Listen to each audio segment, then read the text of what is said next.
કેમ છો વિદ્યાર્થી મિત્રો? એ અભ્યાસ ધન અને ગેપમાં તમારું ખૂબ ખૂબ સ્વાગત છે. તો આજે આપણા ટીવાય બીકોમ ના વિદ્યાર્થી મિત્રો માટે છેલ્લા સેમેસ્ટરનું પહેલું પેપર હતું બીએ. છેલ્લું સેમેસ્ટર હતું અને એના માટે ઈ અભ્યાસુએ કોઈ પણ પ્રકારની કસર બાકી રહેવા દીધી નથી.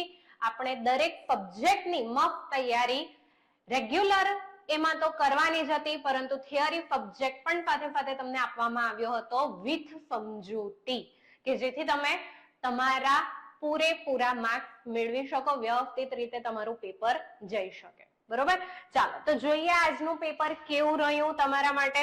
તો સૌથી પહેલા આપણે સામે જોઈશું ક્વેશ્ચન નંબર 1. ટૂંકમાં જવાબ આપો. ટૂંકા પ્રશ્નોની વાત કરું તો આપણે બેઠા 10 માર્ક્સ લેવાના હતા. કેમ મેડમ બેઠા 10 માર્ક્સ લેવાના હતા? ચાલો જોઈએ આપણે. તો સૌથી પહેલા વાત કરીએ તો આપણા 7 ક્વેશ્ચન તમને આપેલા હતા, કોઈ પણ 5 આપણે લખવાના હતા. પ્રવાસનની વ્યાખ્યા, પહેલો ક્વેશ્ચન તમને પૂછવામાં આવ્યો છે, પ્રવાસનની વ્યાખ્યા આપો. બીજો ક્વેશ્ચન છે ઇકો ટુરિઝમનો અર્થ આપો. તો ઇકો ટુરિઝમનો અર્થ આપણે અહીં જોવા જઈએ તો 2 માર્ક્સમાં મેં તમને આપેલો હતો ઇકો ટુરિઝમનો અર્થ. બરોબર, તો આ ક્વેશ્ચન આપણો આવી ગયો શોર્ટ ક્વેશ્ચનમાં. ચાલો ત્યારબાદ સંગીન ખરીદીના સિદ્ધાંતો માત્ર જણાવવાના હતા. તો માત્ર જણાવવાના હતા. લોંગ ક્વેશ્ચનમાં મેં તમને પહેલો જ ક્વેશ્ચન આપેલો હતો સંગીન ખરીદી એટલે શું, સંગીન ખરીદીના સિદ્ધાંતો સમજાવો. અને ત્યારે તમને એ પણ કીધું હતું કે ભાઈ 2 માર્ક્સમાં આવે તો 2 માર્ક્સમાં આપણે 2 માર્ક્સની રીતે પણ જવાબ લખીશું.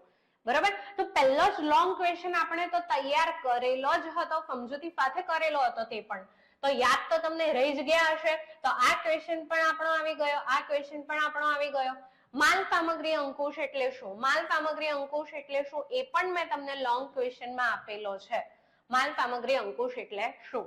બીજો જ ક્વેશ્ચન છે એ પણ તમે તૈયાર કર્યો હશે વ્યાખ્યા સાથે. તો અહીં પણ તમે આઈ એમ શ્યોર કે તમે લખ્યું જ હશે.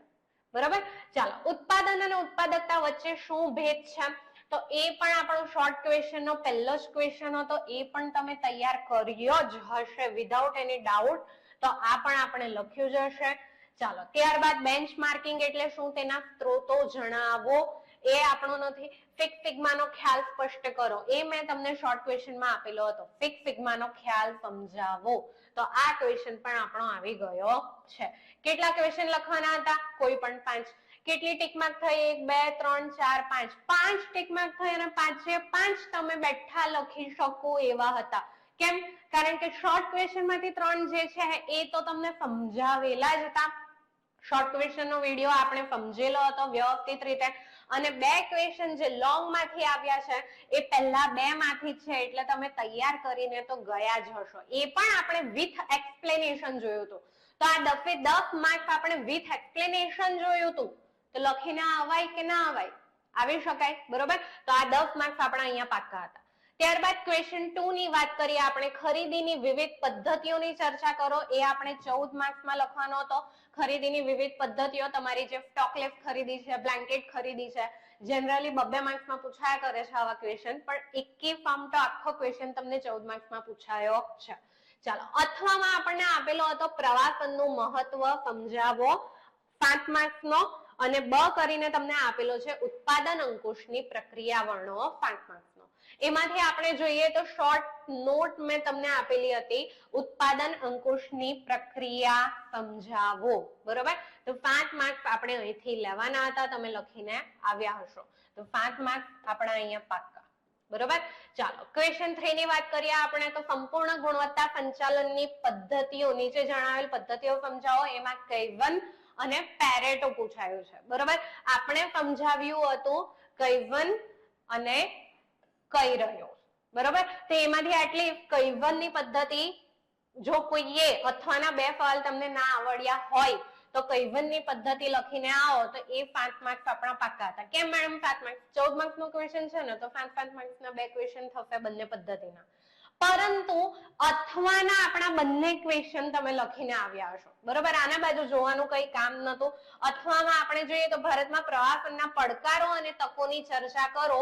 મેં આપેલો હતો તમને ક્વેશ્ચન ભારતના પર્યટન ઉદ્યોગની તકો અને પડકારો ચર્ચો. ત્રીજો ક્વેશ્ચન છે એક્સપ્લેનેશન સાથે આપણે જોયો છે, બરોબર. તો તમે લખ્યો જ હશે અને 5 માર્ક્સ ત્યાં બેઠા લીધા હશે, બરોબર.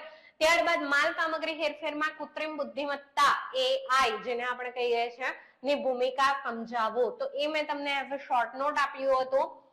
ક્યાં છે? હા, માલ સામગ્રી સંચાલનમાં AI ની ભૂમિકા. ત્રીજી શોર્ટ નોટ છે. આઈ હોપ તમે તૈયાર કરી હશે અને તમે મસ્ત રીતે આન્સર લખીને આયા હશો અને અહીંયા આપણા 14 માર્ક્સ પાકા કર્યા હશે, બરોબર. ચાલો, ત્યારબાદ આપણે વાત કરીએ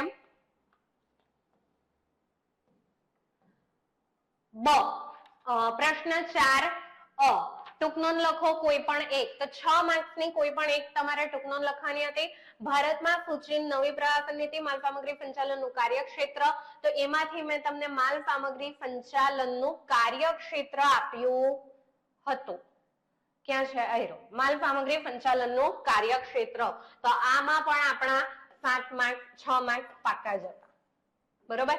તો આપણે અત્યારે શોર્ટ નો કેસ સ્ટડી ને બાકાત રાખીએ તો 44 માર્ક્સ નું પેપર જે થિયરી નું આપણે લખવાનું હતું એમાંથી 37 માર્ક્સ નું તો આઈએમપી માંથી તમારી ઇમ્પોર્ટન્ટ લિસ્ટ માંથી જ આવી ગયું છે ને પ્લસ કે આમાંથી તમને 31 માર્ક્સ નું તો વિથ સમજૂતી મળી ગયું.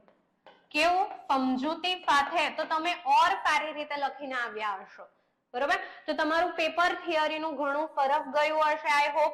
કેસ સ્ટડી ની વાત કરીએ આપણે તો કેસ સ્ટડીમાં શ્રી શ્લોક ઉદ્યોગપતિ છે, એફએમસીજી નો ઉદ્યોગ કરે છે, એમાં ફોફ, જેમ ફ્રૂટ એ બધું બનાવવાનું હતું. હવે એ ફોફ ને એ બધું બનાવવા માટે કાચો માલ તો ફળફળાદી ટામેટા એ બધું હોય, બરોબર.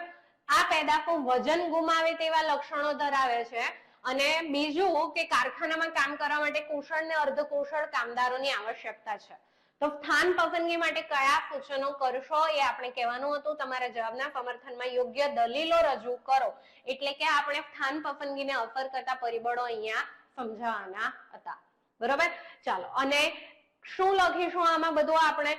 તો ભાઈ આપણે જે કાચો માલ છે એ કેવો છે? પેરિશેબલ છે, એટલે કે વજન ગુમાવે, ફળી જાય તેવો છે, બરોબર. તો કાચો માલ આપણને ઇઝીલી ટૂંક સમયમાં તાજો તાજો મળી રહે એ જગ્યા કેવી હશે? કુશળ અર્ધકુશળ કામદારોની આપણને આવશ્યકતા છે. તો આ કામદારો આપણને ઇઝીલી ક્યાંથી મળી જશે એ પણ આપણે ત્યાં એટ અ ટાઈમ જોવાનું છે, બરોબર. અને બીજું કે આપણું જે બજાર છે એ પણ ક્યાં નજીક છે તે પણ આપણે સાથે સાથે જોવાનું છે. તો આ રીતે તમારે કેસ સ્ટડી ડિટેલમાં સમજાવવાની હતી અને આ રીતે આપણું બીએ નું પેપર હતું, બરોબર. મસ્ત ગયો હશે. હવે નેક્સ્ટ પેપર માટે